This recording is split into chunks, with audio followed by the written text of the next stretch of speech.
किस जगह पर बनाना चाहिए, मिट्टी में कैसा जल मिलाना चाहिए। जब शिवलिंग का निर्माण करें, शंकर के शिवलिंग को जब बनाएं तो सबसे पहले कैसे बनाएं, उस तक का विधान शिव महापुराण में और लिंग पुराण में कहा गया। क्यारे की मिट्टी हो, क्यारा मतलब समझिएगा जिस मिट्टी पर कोई गंदगी ना करी गई हो, ऐसी जगह का कोई भाग मिट्टी का लाया जाए जहां कोई गंदगी ना करे। शिव महापुराण की कथा कहती है। देखो, पिछले वर्ष के लॉकडाउन से लेकर अभी तक की जो कथाएं आप लोग सुने हैं, उसमें शिवलिंग मट्टी का किस तरह से बनाया जाए और कैसी मट्टी हो और उसमें पानी कैसा मिलाया जाए, कैसा शिवलिंग तैयार करा जाए, उसका विधान वर्णन नहीं कर पाए, परंतु आज कथा निकली है तो उसको सुन लो।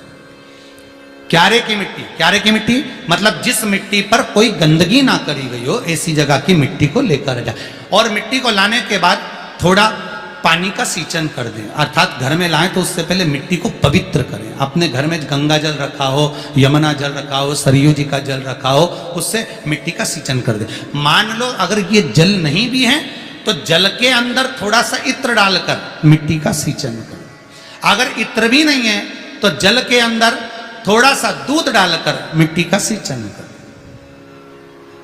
दूध भी नहीं है तो एक बेलपत्री जल के अंदर डालकर उस पानी का सींचन करें। बेलपत्र भी नहीं है, पीपल का पत्ता डालकर उसका सींचन कर दें। पर मिट्टी पर घर में लाते से ही, ये नहीं कि मिट्टी आज लाए और तुमको शिवलिंग कल बनाना है, तो मिट्टी अगर 1 दिन पहले लाए हो, 2 दिन पहले लाए हो, 4 दिन पहले लाए हो, तो उसी दिन जल का सींचन होना चाहिए। ये नहीं कि जिस दिन बनाएंगे उस दिन सींचन हो। मिट्टी पर पानी का छींटा, सींचन भले ज्यादा मत डालो, पर छींटा तो उस दिन लगा देना चाहिए जिस दिन घर में मिट्टी लेकर आए हो, जिस दिन लेकर। फिर भले तुम शिवलिंग 15 दिन बाद बनाओ, 8 दिन बाद बनाओ, 10 दिन बाद बनाओ, 3 दिन बाद बनाओ, पर उस समय पर मिट्टी का सींचन उस समय हो जाना चाहिए। फिर कहा जिस दिन शिवलिंग का निर्माण करो उस दिन प्रातः में अगर आप शिवलिंग बना रहे हैं तो ब्रह्म मुहूर्त में मिट्टी को गला दो। किस पानी से गलाना है उसका भी प्रमाण, उसका भी शास्त्र वर्णन करा। किस जल से गलाया जाए, शिव महापुराण की कथा कहती है अगर आपको आज शिवलिंग का निर्माण करना है, शाम को आप शिवलिंग का निर्माण कर रहे हो, तो अपने पानी का जो मटका होता है, हंडा होता है, रसोई घर में जहां पानी भर कर रखते हो, उसके नजदीक में एक कलश जिसमें अलग से ताजा जल भरा जाए और उस पर प्लेट ढकी हो और उस पर एक चावल का दाना रखा हो, उस जल को लेकर आओ।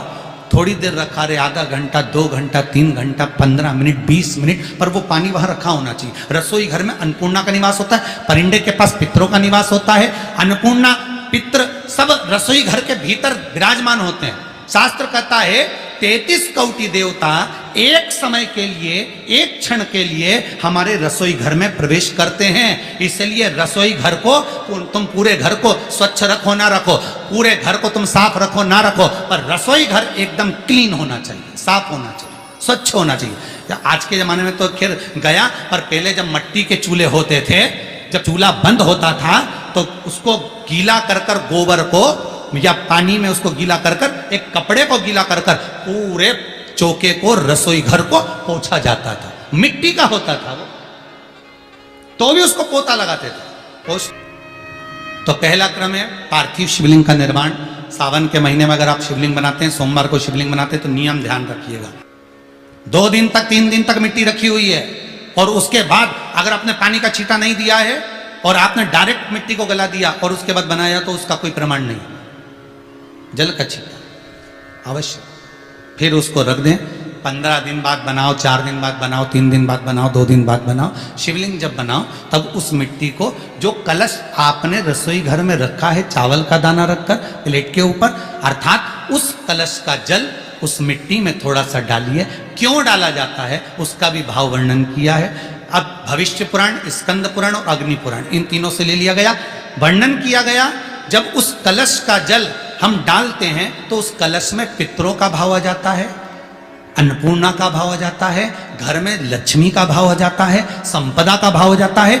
पूरे 24 घंटे के अंदर एक क्षण के लिए रसोई घर में 33 कोटि देवता आते हैं, तो वो देवता का सारा भाव उस कलश के अंदर आ जाता है। और वो जल जब हम उस मिट्टी में मिलाते हैं तो गंगा, यमुना, सरयू, सरस्वती, ये 33 कोटि देवता में, तो इन सब का आनंद उस जल में आ जाता है। और वो जल जब हम मिट्टी में मिलाते हैं तो मिट्टी पवित्र हो जाती है, स्वयं कैलाश अधिपति को स्वीकार करने के लायक हो जाती है, निर्मित करने के लायक हो जाती है। शिवलिंग का निर्माण। अब शिवलिंग का निर्माण कैसे करना? मिट्टी में गला दिया पानी में। सबसे पहले शिवलिंग बनाने से पहले पात्र जो होता है उसके नीचे एक बेलपत्र रखी जाती है। क्या रखना है? एक बेलपत्र। शंकर को झेलने के लिए कोई साधारण नहीं है पात्र जिसपे झेला जाए। स्वयं गंगा शिव की जटा में और आप शंकर के शिवलिंग का निर्माण कर रहे हो, कोई साधारण नहीं हो सकता। स्वयं आप विदेश्वर संहिता के अंतर्गत पढ़े कि ब्रह्मा और विष्णु, ब्रह्मा ऊपर जा रहे हैं, भगवान विष्णु नीचे जा रहे हैं, तो पता नहीं कर पा रहे कि यहां चरण कहां पर और शीश कहां पर है। बस एक बेलपत्र,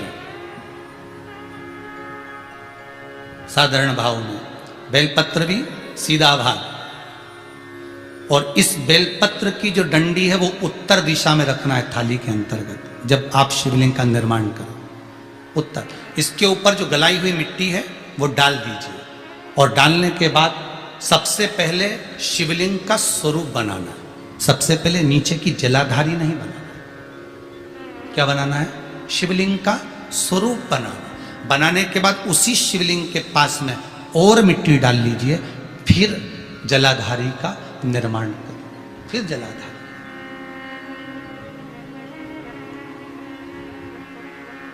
शिवलिंग जलाधारी निर्मित हो गई। शंकर जी का संपूर्ण परिवार शिवलिंग में रहता है, आपको पहले भी कहा। भगवान भूत अधिपति भूतेश्वर भगवान शिव का संपूर्ण परिवार शिवलिंग में, पहले भी कथा में कहा, आज फिर आपको वर्णन कर देते हैं। जैसे ये जलाधारी है गोल, ये चरण है, ये शिवलिंग है।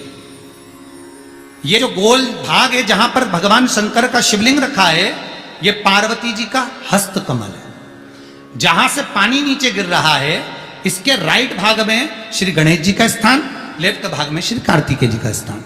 बीच में जो एक मोटी सी लाइन होती है जलाधारी में, वो पार्वती जी के सुंदर पुत्री अशोक सुंदरी का स्थान। शंकर जी के ऊपर जो तिकोनी रखी रहती है, उसके ऊपर से जो जल बूंद बूंद नीचे गिरता है, ये जो पानी बूंद बूंद नीचे गिरता है, या आप कलश से जल चढ़ाते हो या आप श्रृंगी से जल चढ़ाते हो, तो ये जो पानी गिर रहा है, ये शंकर भगवान की 5 पुत्रियां, जया, विषहरा, शामरीबारी, दौतली और देव, ये शंकर जी की 5 बेटी। तो गणेश जी की पूजन अलग करने जाने की जरूरत नहीं पड़ेगी। शंकर के परिवार में पार्वती जी की पूजन अलग करने जाने की जरूरत नहीं पड़ेगी। कार्तिकेय की पूजन अलग जाकर करने की जरूरत नहीं है। शंकर का परिवार शंकर के शिवलिंग के साथ में उस जलाधारी में संपूर्ण परिवार शंकर का विराजमान है। संपूर्ण परिवार, कुछ भी नहीं, संपूर्ण और पूरा परिवार है महाराज। शिवलिंग के निर्माण को मिट्टी लाए, स्वच्छ जगह की, जल का छींटा दिया, रखा। जब शिवलिंग बनाया तो एक कलश पानी पहले से 2 घंटा, आधा घंटा, 15 मिनट, 20 मिनट पहले उसको रख दिया। उसी पानी से उसको गीला करा। गीला करने के बाद उसका निर्माण सबसे पहले बेलपत्री, बेलपत्री के ऊपर मिट्टी, मिट्टी के ऊपर रखकर शिवलिंग का निर्माण, फिर जलाधारी का निर्माण और शिवलिंग का निर्माण पूर्ण होने के बाद में फिर बाबा का सुंदर भाव से आप श्रृंगार करें, अभिषेक करें, पूजन करें। और एक बात याद रखना, पार्थिव शिवलिंग का अगर निर्माण करा है तो आपको वो पार्थिव शिवलिंग को रात्रि होने से पहले विसर्जन होना जरूरी है। हाँ, अगर कोई शिवरात्रि का दिन है तो फिर आप पूरी रात रख सकते हो। हरतालिका तीज का दिन है, पूरी रात रख सकते हो। बड़ी तीज है, छोटी तीज है, आप शिवलिंग बनाए हो तो आप पूरी रात रख सकते हो। विशेष कोई उत्सव है, श्रावण का महीना है, पूरी रात रख सकते हो। पर बाकी के समय अगर आप शिवलिंग का निर्माण करें तो उसको सूर्यास्त होने के पहले आप उसको नदी में, जल में, जलाशय में विसर्जन करें। बहुत ध्यान दीजिएगा। विसर्जन करते समय जब आप विसर्जन करें पानी में अपने पात्र को, शिवलिंग को जब छोड़ें, उस समय पर ध्यान दीजिएगा कि शिवलिंग की जो जल की धार है, जिसका उत्तर की ओर जो जल की धार होती है, विसर्जन करते समय वो जल की धार अर्थात वो उत्तर का भाग हमारी ओर होना चाहिए और थाली इस तरह से पकड़ें कि वो भाग हमको जब डालें तो वो भाग हमको दिखे, थोड़ा सा नजर आए पानी में डालते समय। और जब वो थोड़ा भाग दिखता रहे, और जिसलिए आपने शिवलिंग बनाया, जिस कामना से आपने शिवलिंग बनाया है, वो कामना उस भाग को पानी में देखते देखते बोल दीजिए, वो कामना पूर्ण हो जाती है। इसको कहते हैं पार्थिव शिवलिंग का निर्माण करना और उसकी आराधना करना, उसकी आराधना। कई लोग करते हैं, बना भी लेते हैं, पूजन भी करते हैं, और कई बार कहते हैं हमारा काम नहीं, तो उसमें भगवान का दोष नहीं है, दोष अपना। देखो, आप आए नहीं, सुबह हो गई, मेरी पूजा की थाली धरी की धरी रहेगी, क्यों